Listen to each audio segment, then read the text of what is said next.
À la fin du XIVe siècle, l'Italie traverse une période difficile marquée par les guerres entre cités, les tensions politiques et les conséquences de grandes épidémies. C'est dans ce contexte qu'en 1380 naît Bernardin près de Sienne, dans une famille noble italienne. Très jeune, il connaît la souffrance avec la perte de ses parents, mais il reçoit une éducation chrétienne solide qui façonnera profondément sa vie spirituelle. Durant sa jeunesse, Bernardin développe une grande sensibilité envers les pauvres et les malades. Lorsqu'une grave épidémie frappe Sienne, il participe courageusement aux soins des personnes atteintes, risquant lui-même sa santé pour aider les autres.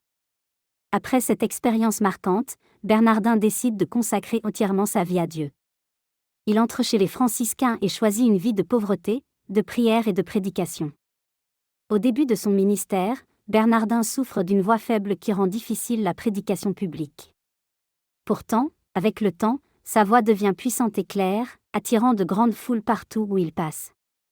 Bernardin devient rapidement l'un des prédicateurs les plus célèbres d'Italie. Il voyage de ville en ville pour appeler les gens à la conversion, à la paix et à une vie chrétienne plus sincère. Il cherche particulièrement à réconcilier les familles et les groupes ennemis dans des villes souvent divisées par les rivalités politiques. Sa parole contribue parfois à apaiser des conflits importants. L'un des aspects les plus connus de sa spiritualité est sa dévotion au Saint-Nom de Jésus. Bernardin présente souvent aux foules un symbole portant les lettres IHS, rappelant la puissance spirituelle du nom du Christ.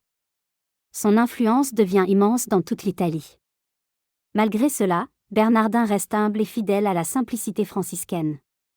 Il refuse plusieurs fois des charges importantes, préférant continuer sa mission de prédicateur. Bernardin travaille aussi à réformer la vie religieuse franciscaine afin de retrouver davantage de fidélité à l'esprit de pauvreté de saint François d'Assise.